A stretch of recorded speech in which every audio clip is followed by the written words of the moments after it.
Yes, what is ours to give? What is ours to give, we give to ourselves, for then we are able to give to each other, and we are able to extend to our community and give to our world. And we give that through our message by Rev Don. We give that through our music and through our harmony. We give that through the love that we share and the community that has joined, some of the community that has joined us today. We're ever so thankful for that. Please join me in affirming, and so it is. And so it is. We are an interfaith gathering, a spiritual community that honors all teachings and all spiritual teachers. And now we begin the ceremony that celebrates this oneness of life, which acknowledges that all peoples and all faiths come for the one universal presence, which we call spirit. And I'm so excited to have Robert join us today. Welcome, friend. Push it way forward. There you go. And so let us begin. The Tao, honoring the universal path of harmony and equilibrium, the natural way. Shamanic traditions, honoring the beliefs and practices of all indigenous peoples, the way of pristine spirituality. Hinduism, honoring the path of knowledge, action, and devotion.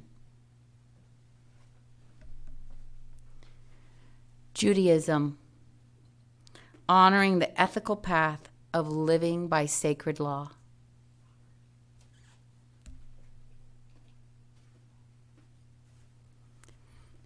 Buddhism, honoring the Four Noble Truths and the path of compassion. Christianity, honoring the Christ consciousness as the path of love. Islam, honoring the path of submission to the will of God as the highest calling.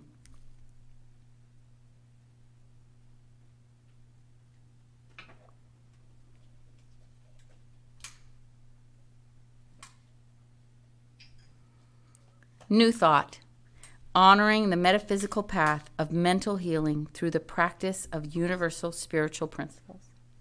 And the last candle is the healing candle of love. We invite you in the stillness of your own mind to bring to awareness the names of anyone you wish to be included in this healing flame of light and love.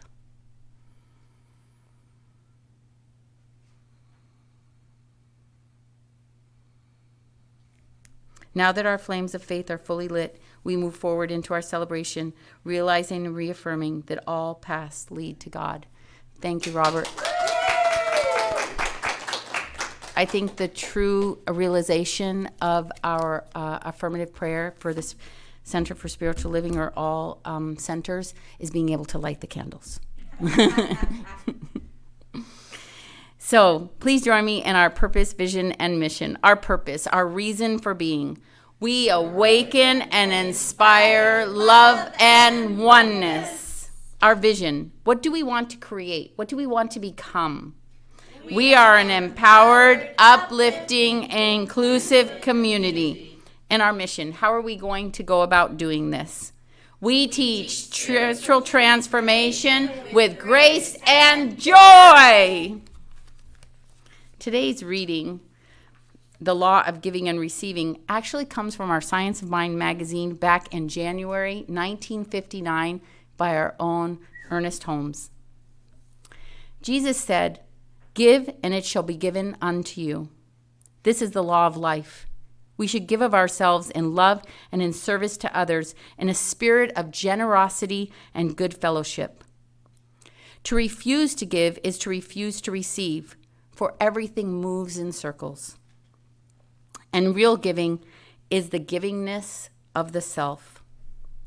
A kind word, a thoughtful act, perhaps just a smile, can help lighten the burdens of life and fulfill the law of good. We are all parts of each other because the same God is in each of us, wearing a different face. God is the creator of all, in all, and through all, and we are family of all. No individual can live unto his or herself alone. We can only live unto God and unto each other. On this pathway alone is there freedom, joy, and completion. As sure as the eternal circuits of God follow this course, so shall those who give all and receive all. And so it is. So it is.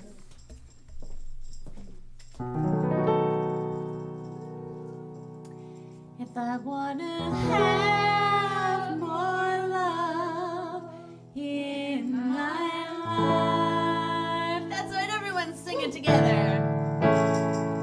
It's time to open my heart up and let it shine.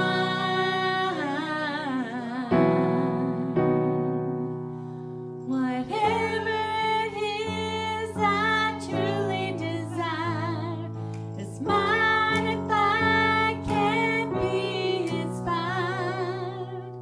I've got to treat and do my feet. I've got to treat and do my feet. Nobody else can rescue me. I've got to treat and do my feet. If I wanna have more joy in my life, I'm gonna keep on smiling till I feel alright.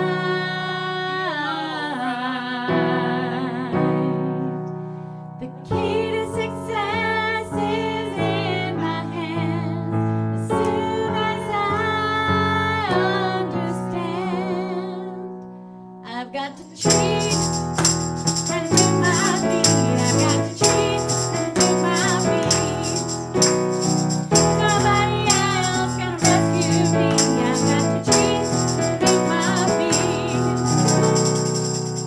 If I wanna have more peace in my life,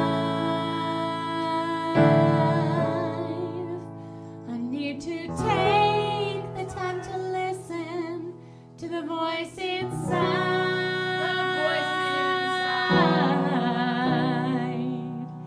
If I know who I am and my aim is true, the only thing I've got to do, I've got to treat and do my feet. I've got to treat and do my feet. Nobody else can rescue me. I've got to treat and do my feet. I'm so glad that it's up to me.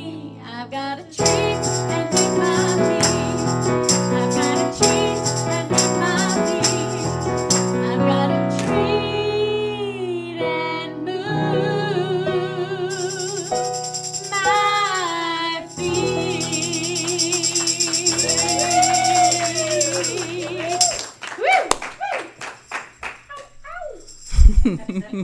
Good morning, everyone. My name is Karen Valera Sherman, and I'm one of the licensed practitioners for the Alaska Center for Spiritual Living. And actually, there are a lot of the practitioners here today, so I am going to name them. We have Zoe, we have Bob, we have Cindy Hensley, we have Ann Fleming, we have Don Fleming, who is our minister, but he also is a practitioner, and then we have Robert, and we have Linda Steiner. And so we are full of practitioners in the house. Yes, that's a wonderful thing. One of the wonderful things that we love to do as practitioners is to pray. Yes, and there are many ways that you can receive prayer. You can call in to our center and leave a message. Rev Don will reach out to one of us, or he will reach out to you directly. You can go online. We have a place that you can actually fill out for receiving prayer, and our own Rev Linda will get in touch with us to let us know about those. And we pray all week for you and know the truth for you. And so there are many ways to receive prayer. Just reach out and let someone know. I use it all the time because practice makes perfect. And I am not always perfect for myself when I am deeply into my emotions. And so then I rely on those that I know that can help me. Okay, we have some announcements for today. One of them is that Rev Linda is going to be doing a book discussion group starting Tuesday, May 18th, going until June 8th. The book is Think Again. And this will be via Zoom, 5:30 to 6:30 p.m. Alaska time. You can go to our website at www.cslalaska.org. Is that the way that they would sign up, or they just come, Ann? Okay. Yep. So you just go to Zoom link. No prior signing up. Show up when you can. Okay. Oh, and then also stay tuned because we are going to be hopefully coming to some in-person Sunday services. So more details are going to be forthcoming. Did I forget anything? Nope. Okay. We do have some special music that is coming up. It is Rain Down with Jessica and Aaron. And then after that, Rev Dawn has this wonderful talk for us about giving and receiving. So.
Good morning.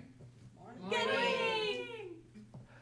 It is indeed an honor and a privilege to be invited into your homes or wherever you are this day to celebrate life with us today. For those of you who have been to a few services here, you know that sometimes I like to start with a story. And in the tradition of the ancient storytellers, sometimes I put a preface in at the first of it. And it goes something like this to translate some of the ancient words. They came out something like this. We don't know if things happened exactly like this or not, but that's unimportant. What's important is the story. In a little more modern vernacular, my favorite author, John Girash, in his most recent book, had a part where he talked about an old Western movie, and the epilogue to this movie said, we don't know if things happened exactly this way or not, but if they didn't, they should have. So that's kind of how my story is today. I don't know if it happened exactly this way or not, but if it didn't, it should have. My story takes place in 1946. That's right after World War II, to put it in context. And the characters in my story today are a widow. Her husband had passed away in 1941, right before Pearl Harbor, and her 3 daughters. Now, she had 4 older kids, so after her husband passed away, she was left with 7 kids and no job and no way to support them and to take care of them, and that endured all the way through the war. But she did it. The 4 older kids grew up, they graduated from high school, and they left, and our story takes place when it was down to the 3 girls plus mom. There were the 4 of them. It was the month before Easter, and the pastor at their church invited them to take part in a new project that they were doing, and they were going to raise money for a poor family. And he invited everyone to give sacrificially. It was a sacrificial giving to help this poor family. And the girls took that to heart, and they got home and they talked about how they could help a poor family. And they came up with a lot of different ideas. The older girls could take on babysitting jobs.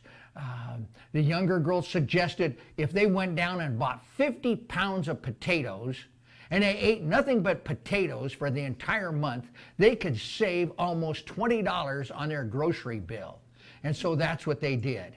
And they decided that they could save on their electric bill if every night by 8:30 they turned off all the electricity. There was no listening to the radio. They turned out all the lights, and they would keep their electric bill down, and they figured that they could save $2 by doing that. And they had other ideas. They were able to buy little cotton hooks for 15 cents. And for 15 cents, they could buy enough cotton hooks, loops, to put them together to make 3 pot holders, which they could sell for $1 each. And they figured that they could make over $20 selling pot holders. And that's the kind of things that they did. And it was the happiest month of the girls' lives, because every night they get together and they talk about what they were going to do to help raise money for the poor family. And so on the Saturday before Easter, they collected everything they had, and they knew what they had, and they went down to the grocery store, and they were able to get 3 brand new crisp $20 bills and a brand new crisp $10 bill. And that Sunday they went to church, and it was a rainy Easter. The rain was coming down, and the oldest girl, even though she had cardboard in her shoes and the cardboard soaked through in the rain and her feet got wet, they didn't care. They sang all the way. They were so happy because they were going to be able to give to support the poor family. So when the collection came around, plate came, and the youngest girl, she put in her crisp $20 bill. The next daughter, she put in her crisp $20 bill. The third put in her $20 bill, and Mom put in the 10, and they were so happy. And on the way home, they sang in the rain, and they felt so good. They felt so generous and prosperous. They were so happy. And then later that afternoon, the preacher drove up and thought, what is he doing here? So Mom scared the girls away, and they went and hid behind the stairs, and they watched what happened. And the preacher talked to Mom for a little while, and he gave her an envelope, and then he left. And the girls came out and said, what did the preacher want? What's he doing? Mom had the envelope, and she opened the envelope and emptied it out, and out fluttered money. And they looked at it, and there was 3 crisp $20 bills, and a crisp $10 bill, and 17 crumpled ones.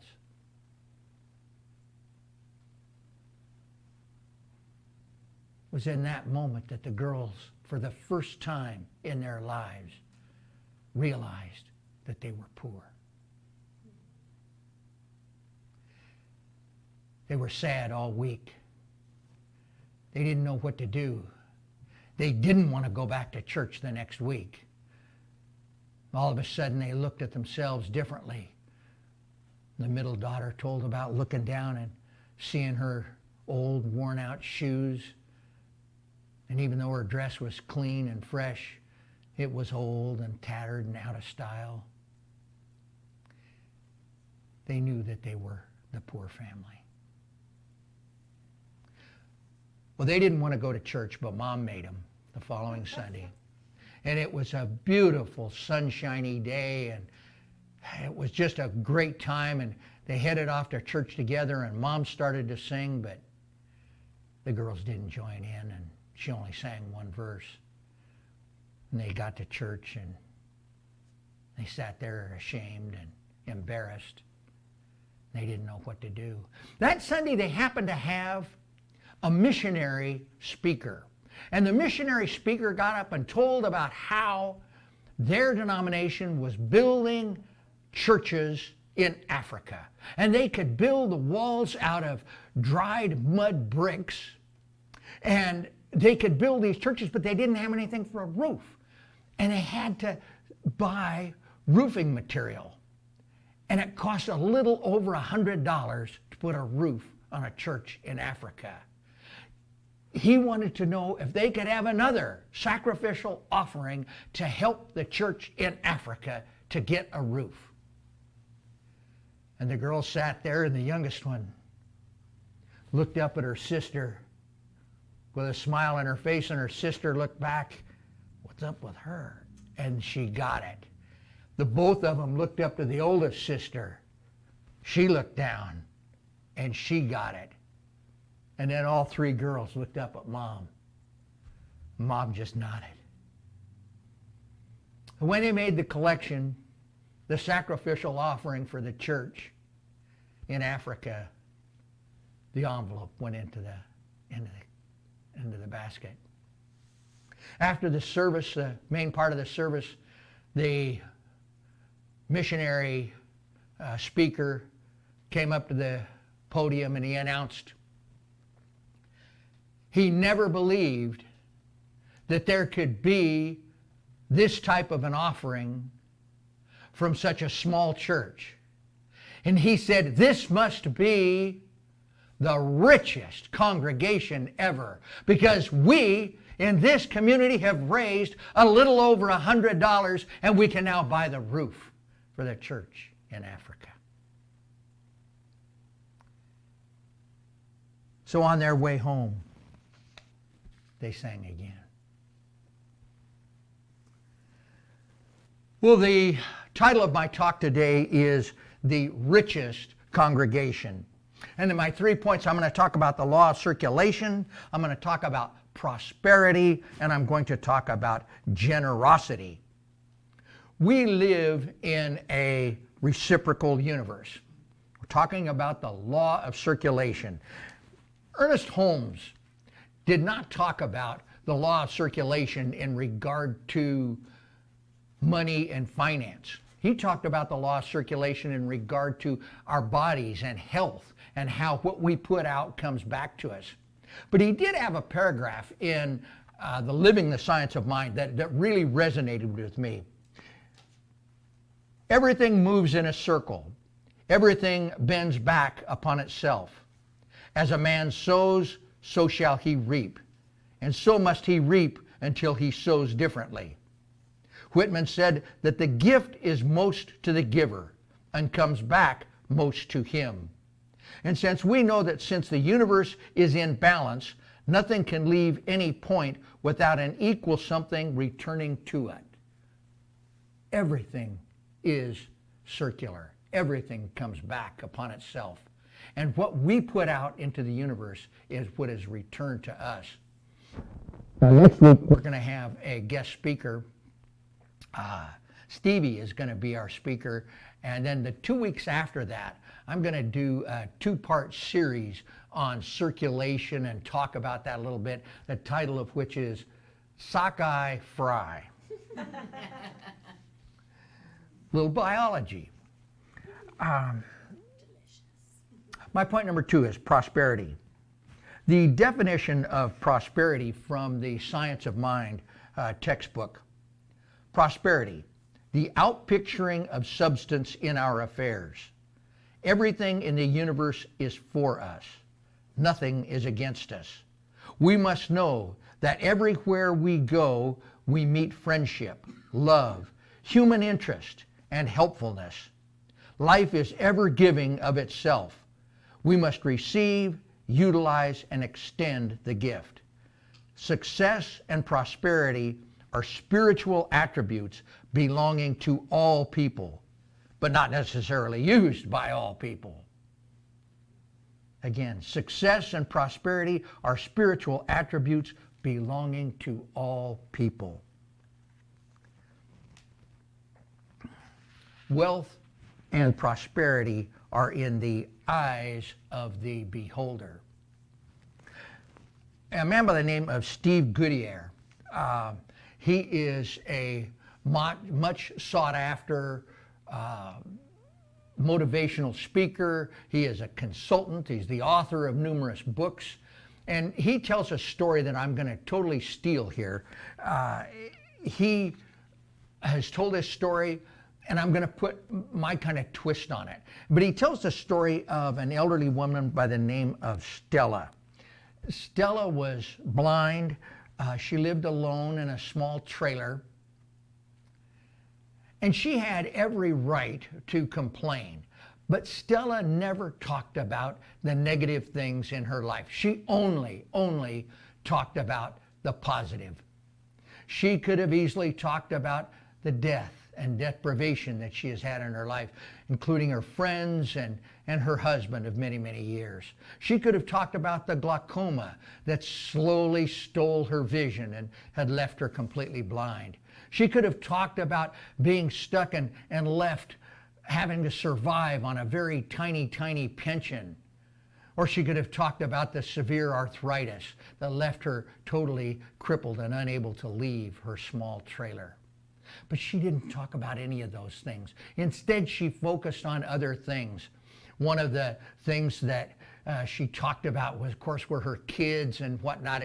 She would say things like, oh, my Jimmy visited me today. He is such a good boy. I am so fortunate to have such a wonderful, wonderful family. Or she would say something like, oh, I have been on the phone all morning talking to my friends. I am so fortunate to have such wonderful friends. And then she would often slap her knee and say, ha, I am the richest person in the world. One of the things that she was really excited about was her upcoming 90th birthday. She was so excited about her upcoming 90th birthday. And she talked about how they were going to have all of the family come together, and we're all going to be together, and they're going to have cake and balloons. And she was so excited, but sometimes things don't always work out like we want them to. And a few days before her 90th birthday and her big party, she slipped into a coma.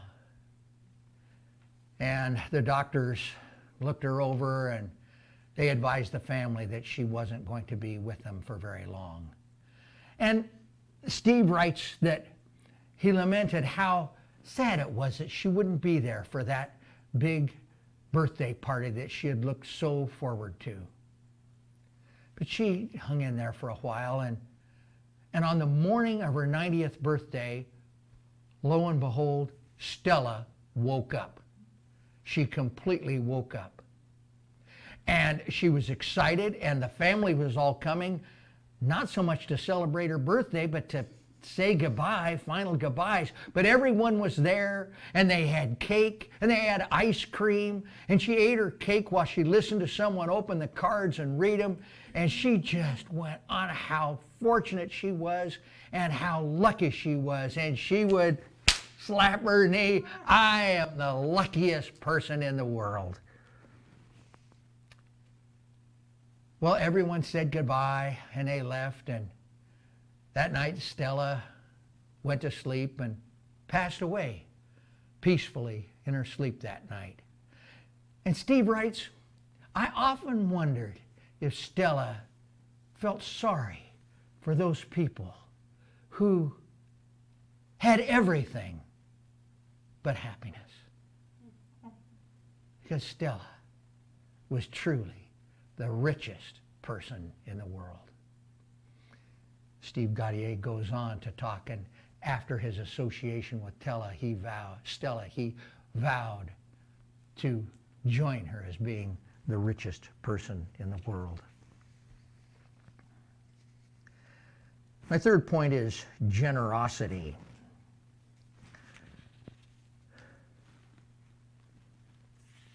The University of Notre Dame has done a study. It was a 3-year study on generosity and how it affects people that give. They discovered 3 things. This is what they came up with. Number 1, the more generous Americans are, the more happiness, health, and purpose in life that they enjoy. Number 2, the generous practices actually cause enhanced well-being. And the third point was the way Americans talk about generosity confirms the first 2 discoveries. Religious and spiritual traditions and wise teachers from thousands of years ago verify this. From the Hebrew Proverbs, one man gives freely, yet gains even more. Another withholds unduly, but ends up impoverished. The Buddha taught, giving brings happiness at every stage of its expression. A Hindu proverb says, they who give have all things, they who withhold have nothing. And the great teacher Jesus of Nazareth taught, whosoever tries to keep his life will lose it, and whosoever loses his life will preserve it. These teachings transcend religions, they transcend time, and it is that golden thread that we teach in this philosophy that we look for.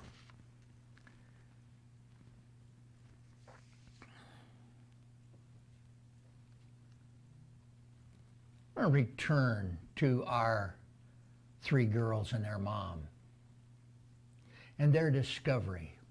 Because after that Sunday where they were able to re-gift what had been given to them, that was their original gift, they moved back into that place where they felt generous. They felt back into that place where they recognized that their giving had nothing to do with the material things. It had nothing to do with the kind of dresses they had, with the shoes they wore, that it had everything to do with what was in their hearts. And that's what enabled them to be so happy and sing on their way home. I think it's a lesson that we can all learn. My closing story today is about a man by the name of Barnhart. He is an American industrialist. When he was in college, he studied philosophy, he studied a lot of different things, and one of the conclusions that he came to was the importance of generosity. And he started out, he discovered that in the Christian scriptures, in the Christian Gospels, but then he found it again in the Hebrew scriptures. He found it in a lot of the other places that I talked about earlier. But he realized that this was something that was really important. So when he and his brother decided to take over the family business, it was Barnhart Crane and Rigging, they decided that they were going to be generous. And what they did is they established an income cap for themselves, and they capped their own personal income at what they determined to be a middle class income. It might have been slightly upper middle class, but it was definitely a middle class income. And they capped their income, their take from the business at that. And they decided that they would give away anything more than that. They would give away to local nonprofits. They would give to places where they were spiritually fed. They would give to other people, people that were helping other people have better lives. And it went great. They were able to have good lives, but they still had the worries that a lot of us have. They had to have a savings in case the car broke down. When the roof got a leak, they had to be able to have enough to be able to put a new roof on. And all of the things that we experience in life, it's not the things that sometimes millionaires have to experience. But that was the life that they led and a life that they chose to live. Well, at the end of their first year, they were able to give away $50,000.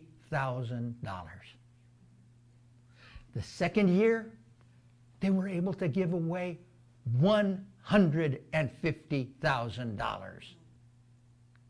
By 2005, they were giving away $1 million a month.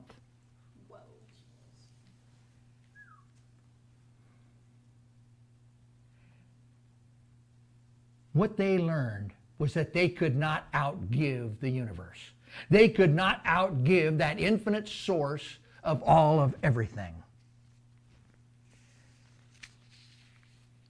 And I think that's another important lesson for us, the importance of generosity, the importance of being good to others. The conclusion, the things that I want you to take away today. First of all, we live in a reciprocal universe. Everything circulates. Stagnation sets in if we stop circulating. Everyone and everything benefits when we are generous. And I invite you to be generous as you support our spiritual home. And so with this awareness of the importance of generosity and the awareness of the law of circulation in our lives, I invite you to join me, practitioners all, licensed or not, in holding our congregation in love and light. And we simply recognize that as we go through this thing called life, and we have life experiences, that there are principles that are immutable. These principles transcend time and space. And one of those principles is the law of circulation. And it applies definitely to our health. It applies to every aspect of our lives. And so I speak my word now for those who are experiencing the appearance of lack and limitation. And we just simply know that beyond this appearance of lack and limitation, that we live in an abundant universe. And that we already have within us all of the tools we need to do whatever needs to be done. That we have within us the capacity for love. We have within us the capacity to enjoy life. For deep inside each and every one of us are the richest people in the world. And I speak my word now for those who are experiencing health issues.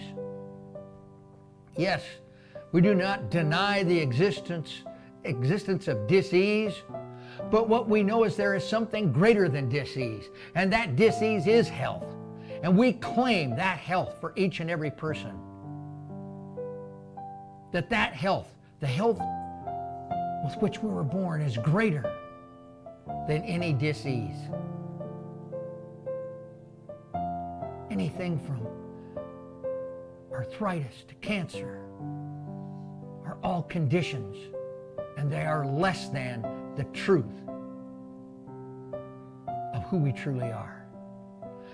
And finally, I speak my word for those who are feeling separateness, for those who are feeling apart, distance from God, distance from one another. We just simply recognize as that infinite creative spirit gives expression to itself as us, that we can never be separate from that source. We can never be separate from God, because God is a part of who we are. And we can never be separate from the ones we love, because they are that part of the divine as well. And so we can just give thanks. We can give thanks for our awareness of the power and the presence that is greater than we are within our lives, within our very souls. So we just give thanks, we let it go, we let it be, and so it is.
Thank you so much. You ladies are amazing.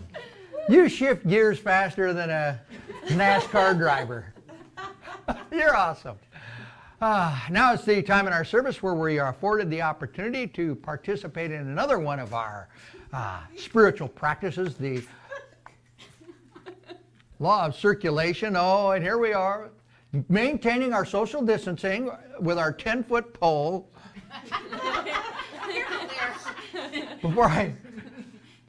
Can we do it? We have to say our affirmation. Let's say our affirmation. Divine love through me blesses and multiplies all that I have, all that I give, and all that I receive. Thank you, God, and so it is. Whoa. Oh, what did I get? Oh, I am a powerful creator of my reality. and I'm alive.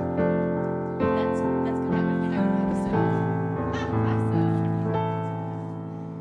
Oh, and on this one, we're gonna need the whole congregation to be back up. So all of you, even at home, just say, God is my source. God is my power. God gives me everything I need. So I give thanks for all my blessings. God gives me everything I need.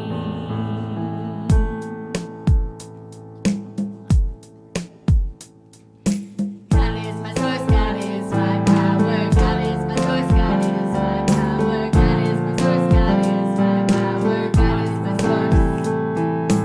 God is my source, God is my power. God is my source, God is my power. God is my source, God is my power. God is my source. God is my power. God gives me. God is my source. God is my power. God is my source. So I give God is my source. God is my power. God is my source. God is my power. God is my source. God is my power. God is my source. God is my source. God is my power. God is my source. God is my power. God is my source. God is my power. God is my source. God is my source. God is my power. God is my source. God is my power. God is my source. God is my power. God is my source. God is my source. God is my power. God is my source. God is my power. God is my source. God is my power. God is my source. God is my source. God is my power. God is my source. God is my power. God is my source. God is my power. God is my source. God is my source always. We do not want to forget to recognize the people who are joining us via Zoom or via Facebook today. And that is Lynn and Marion, Cindy Hensley, who is also in the house, Judy Wolf, Rev Rachel, Kelsey, Suzanne, Trevor and Judy Wolf, Claire Copel, who is sometimes here, Luann, Ann Tompkins, Linda Drew. We are so excited that you're with us today. Thank you. So as we come to an end, to give thanks for that knowingness of that we live in a reciprocal universe that is always circling back to us.